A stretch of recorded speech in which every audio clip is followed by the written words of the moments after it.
11th और 12th के English grammar में नरेशन टॉपिक को पढ़ेंगे। तो आइए शुरू करते हैं। नरेशन एक नाउन वर्ड है और नरेशन मीन्स वर्णन या बयान होता है। नरेशन नैरेट वर्ड से बना हुआ है। नैरेट वर्ड वर्ब है और नैरेट मीन्स होता है कहना या बताना, कहना या बताना। कुछ शब्द तो अपने मूल रूप में होते हैं बट कुछ शब्द वर्ब से नाउन बने होते हैं। तो नरेशन भी वर्ब से बना हुआ है, नैरेट से नरेशन बना हुआ है। नैरेट मीन्स क्या होता है? कहना या बताना। अर्थात नरेशन में हम किसी से कुछ कहते या बताते हैं। तो कहते और बताते क्या हैं? हम जब कहने या बताने की बात आती है तो हम किसी व्यक्ति से किसी स्टेटमेंट अर्थात किसी कथन या बात को कहते या बताते हैं। जब हम किसी से कहते या बताते हैं किसी बात को तो उसे कहते हैं स्पीच। उसे क्या कहते हैं? स्पीच। और स्पीच दो तरह के होते हैं, एक डायरेक्ट स्पीच और दूसरा होता है इनडायरेक्ट स्पीच।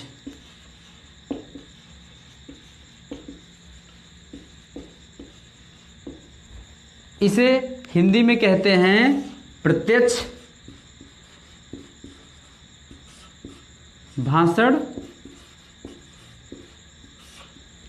क्योंकि स्पीच मीन्स होता है भाषण या वक्तव्य,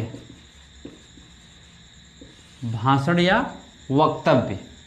तो डायरेक्ट स्पीच को हिंदी में क्या कहते हैं? प्रत्यक्ष भाषण। और इनडायरेक्ट स्पीच कहते हैं अप्रत्यक्ष भाषण।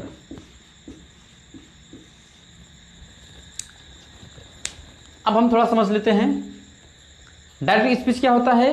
जब हम किसी स्पीकर के कहे हुए शब्दों को उसी के शब्दों में सुनते हैं तो उसे हम डायरेक्ट स्पीच कहते हैं। यदि उसके कहे हुए शब्दों को हम किसी दूसरे व्यक्ति के या किसी अन्य व्यक्ति के माध्यम से सुनते हैं तो वह इनडायरेक्ट स्पीच होता है। फिलहाल आप इनकी परिभाषा बहुत बार पढ़ चुके होंगे। आज हम इसके मूल बातों को पहले समझेंगे।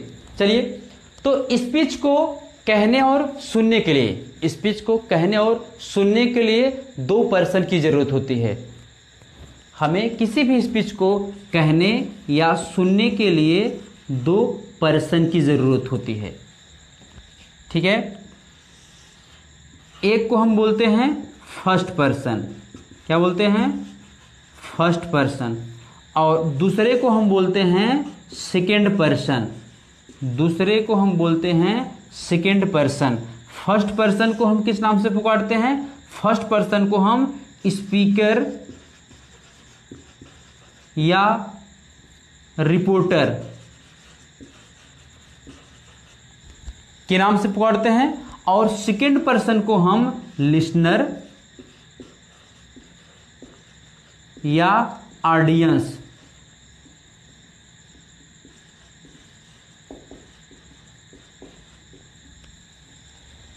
के नाम से पुकारते हैं। तो हमने क्या जाना कि नरेशन एक नाउन वर्ड है। नरेशन मीन्स होता वर्णन या बयान। नरेशन एक नैरेट वर्ड से, जो कि वर्ब शब्द है, से मिलकर बना हुआ है। और नैरेट मीन्स होता है कहना या बताना।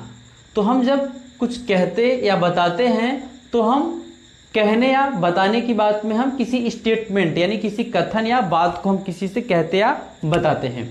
जब बात कहने या बताने की आती है तो वहाँ होता है एक स्पीच। और स्पीच को हम हिंदी में भाषण या वक्तव्य कहते हैं। स्पीच भी एक नाउन शब्द है और स्पीच दो तरह के होते हैं, डायरेक्ट स्पीच और इनडायरेक्ट स्पीच। डायरेक्ट स्पीच को हम हिंदी में कहते हैं प्रत्यक्ष भाषण और इनडायरेक्ट स्पीच को हम कहते हैं अप्रत्यक्ष भाषण। उसके बाद हमने आपको बताया कि स्पीच को सुनने और कहने के लिए दो पर्सन की जरूरत होती है। उसमें हम एक को बोलते हैं फर्स्ट पर्सन और दूसरे को बोलते हैं सेकंड पर्सन। फर्स्ट पर्सन को हम स्पीकर या रिपोर्टर के नाम से पुकारते हैं और सेकंड पर्सन को हम लिसनर या ऑडियंस के नाम से पुकारते हैं। ठीक है, तो आगे देखते हैं। हमने देखा कि स्पीच में भाषण या वक्तव्य होता है और स्पीच में दो पर्सन की जरूरत होती है, एक फर्स्ट पर्सन दूसरा सेकंड पर्सन।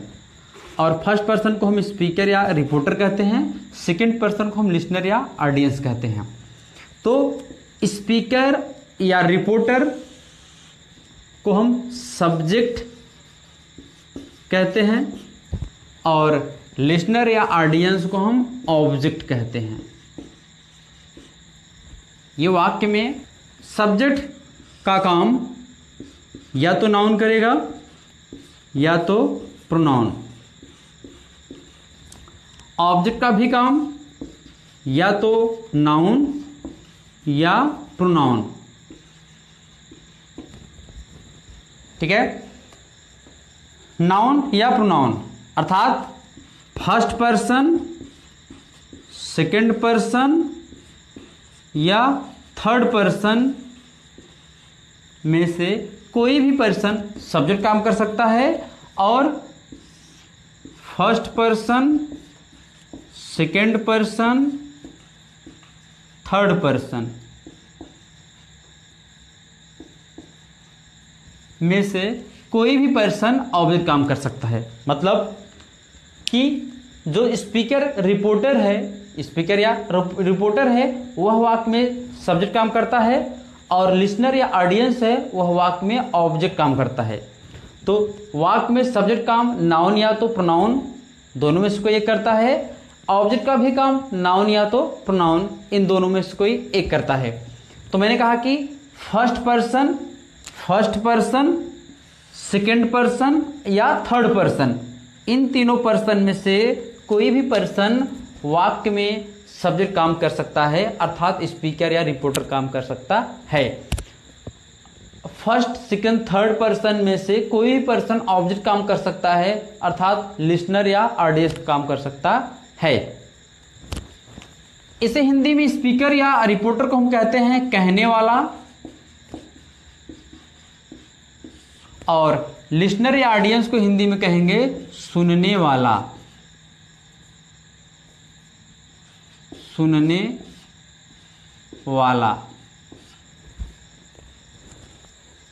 तो अब हमने जाना कि वाक्य में स्पीकर सब्जेक्ट काम करता है और लिसनर ऑब्जेक्ट काम करता है और सब्जेक्ट या ऑब्जेक्ट दोनों काम नाउन या प्रोनाउन करते हैं। अब हम जानते हैं कि स्पीच यानी भाषण में दो चीजें होती हैं। क्या दो चीजें होती हैं? एक, इसमें स्पीकर और लिसनर, स्पीकर और लिसनर। दूसरा, कोई एक स्टेटमेंट। क्या होता है? स्टेटमेंट। यानी स्पीच में दो चीजें होती हैं, स्पीकर और लिसनर, कहने और सुनने वाला, और स्पीकर जो बात कहेगा वह है स्टेटमेंट। अब यह स्पीकर या लिसनर भी एक सेंटेंस के रूप में होंगे। किसके रूप में होंगे? एक सेंटेंस के रूप में होंगे और स्टेटमेंट भी एक सेंटेंस के रूप में होगा। अर्थात स्पीच में हमें दो सेंटेंस मिलेंगे, जिसमें फर्स्ट सेंटेंस में स्पीकर और लिसनर होगा और एक सेकंड सेंटेंस होगा जिसमें एक स्टेटमेंट होगा जो स्पीकर और लिसनर के बीच कहा और सुना जाएगा। मैंने बताया कि दो चीजें होती हैं। क्या क्या? स्पीकर और लिसनर एक सेंटेंस में और दूसरे सेंटेंस में क्या होता है, स्टेटमेंट। तो हमने क्या जाना कि स्पीच में दो चीजें होती हैं, एक तरफ एक सेंटेंस में स्पीकर और लिसनर और दूसरे सेंटेंस में स्टेटमेंट। अब इस स्टेटमेंट को मतलब इस सेंटेंस को हम क्या बोलते हैं, रिपोर्टिंग स्पीच। क्या बोलते हैं, रिपोर्टिंग स्पीच। और इस सेंटेंस को हम बोलते हैं रिपोर्टेड स्पीच। क्या बोलते हैं, रिपोर्टेड स्पीच। देखिए, आपको मैं कुछ बातें मौखिक समझाऊंगा और बहुत सारी बातें आपको मैं ब्लैक बोर्ड व्हाइट बोर्ड के माध्यम से मैं आपको समझाऊंगा। तो आप मेरी ऐसे मौखिक ओरल बातें भी आपको नोट करना है अपने नोटबुक में, और जो मैं ब्लैक बोर्ड पे व्हाइट बोर्ड पे समझा रहा हूं आप इसे भी अपने जो है नोटबुक में नोट करेंगे। दोनों बातें आपको नोट करनी है अपने नोटबुक में, ठीक है। तो मैंने क्या बताया कि स्पीच में दो बातें होती हैं, एक स्पीकर और लिसनर एक सेंटेंस में, और दूसरे सेंटेंस में होता है स्टेटमेंट। दो सेंटेंस मिलकर एक स्पीच बनता है। तो मैंने कहा पहले सेंटेंस को हम रिपोर्टिंग स्पीच बोलते हैं और दूसरे सेंटेंस को हम रिपोर्टेड स्पीच बोलते हैं। रिपोर्टिंग स्पीच का स्ट्रक्चर होगा, रिपोर्टिंग स्पीच का स्ट्रक्चर होगा सब्जेक्ट वर्ब कामा, फिर इन्वर्टेड कामा में वह स्टेटमेंट होगा, स्टेटमेंट होगा इन्वर्टेड कामा बंद, या subject plus verb plus object comma inverted comma में स्टेटमेंट, स्टेटमेंट इन्वर्टेड कामा बंद, ठीक है।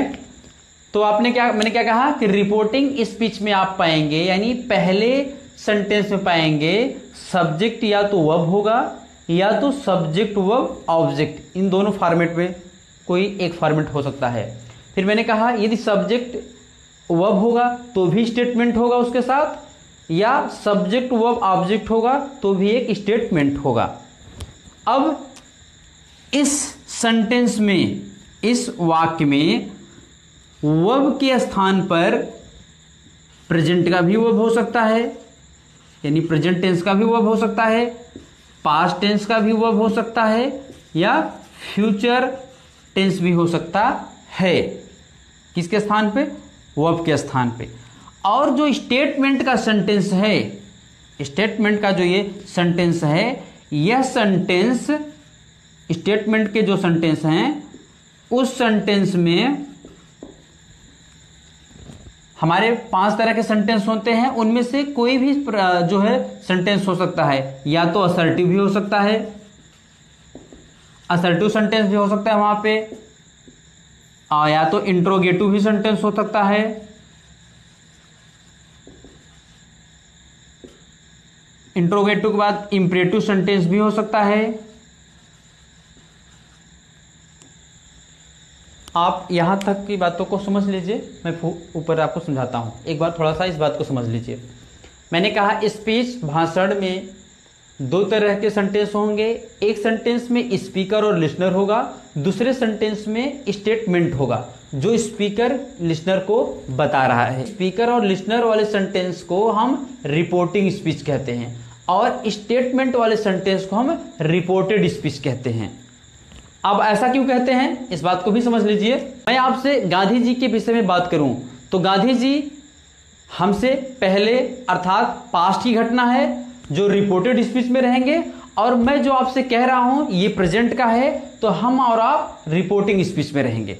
तो यही होता है रिपोर्टिंग और रिपोर्टेड स्पीच। फिर मैंने बताया आपको कि रिपोर्टिंग स्पीच का जो फॉर्मेट होगा, यानी रिपोर्टिंग स्पीच का जो सेंटेंस होगा उसका फॉर्मेट होगा, उसमें सब्जेक्ट वर्ब होगा, और रिपोर्टेड स्पीच का जो फॉर्मेट होगा उसमें जो है स्टेटमेंट होगा। अब फिर मैंने आपको बताया कि या तो फिर इसका दूसरा फॉर्मेट हो सकता है कि subject plus verb plus object, और उसके साथ भी फिर आपको स्टेटमेंट होगा, यानी हर सेंटेंस के साथ, यानी हर फर्स्ट सेंटेंस के साथ सेकंड सेंटेंस का स्टेटमेंट साथ में होगा। तो फिर मैंने बताया आपको कि इसके साथ जो वर्ब होगा या तो वो प्रेजेंट टेंस का वर्ब हो सकता है, पास्ट टेंस का वर्ब हो सकता है या फ्यूचर टेंस में हो सकता है। और जो स्टेटमेंट का सेंटेंस है वह 5 तरह के हमारे जो सेंटेंस हैं उनमें से कोई एक हो सकता है। स्पीच में मैंने क्या बताया आपको कि स्पीच 2 तरह के होते हैं, रिपोर्टिंग स्पीच और रिपोर्टेड स्पीच। यानी स्पीच के पहले सेंटेंस को हम रिपोर्टिंग स्पीच कहते हैं और दूसरे सेंटेंस को हम रिपोर्टेड स्पीच कहते हैं। तो मैंने आपको बताया कि हम रिपोर्टिंग स्पीच में किसे रखते हैं, स्पीकर और लिसनर को, जो स्टेटमेंट के विषय में बात कर रहे हैं। और स्टेटमेंट हमेशा स्पीकर या लिसनर के बातों से पहले की घटना होती है, इसलिए उसे रिपोर्टेड स्पीच। रिपोर्टेड, आप ये देख रहे हैं रिपोर्टेड वर्ड, ये जो है यह दर्शाता है कि यह बात हो चुकी है, यानी यह स्पीच, यह बात यह हो चुका है। और रिपोर्टिंग मतलब जो चल रही है, जिस बात को हम कह रहे हैं। तो स्पीकर और लिसनर हमेशा एक दूसरे से आपस में कह रहे होते हैं, बता रहे होते हैं, इसलिए वह रिपोर्टिंग होती है। और जो बात कहने जा रहे हैं वह घटना या वह बात हो चुकी है पहले, इसलिए उसे हम रिपोर्टेड स्पीच कहेंगे। तो फिर मैंने बताया कि रिपोर्टिंग स्पीच का जो सेंटेंस का फॉर्मेट होगा उसमें सब्जेक्ट वर्ब या सब्जेक्ट वर्ब ऑब्जेक्ट होंगे। और रिपोर्टेड स्पीच का जो सेंटेंस होगा जिसमें स्टेटमेंट होगा, उस स्टेटमेंट वाले सेंटेंस में 5 तरह के हमारे सेंटेंस होते हैं और उन 5 में से कोई एक सेंटेंस या एक से अधिक सेंटेंस हो सकते हैं। उनमें assertive sentence, interrogative sentence, imperative sentence, exclamatory sentence या ऑपरेटिव सेंटेंस, इन 5 सेंटेंस में से कोई भी सेंटेंस स्टेटमेंट वाले सेंटेंस में हो सकता है। अब आप इन सब का फॉर्मेट तो जानते हैं, इसी से रिलेटेड कुछ और बेसिक बातें समझेंगे, फिर धीरे धीरे हम सेंटेंस को चेंज करना सीखेंगे।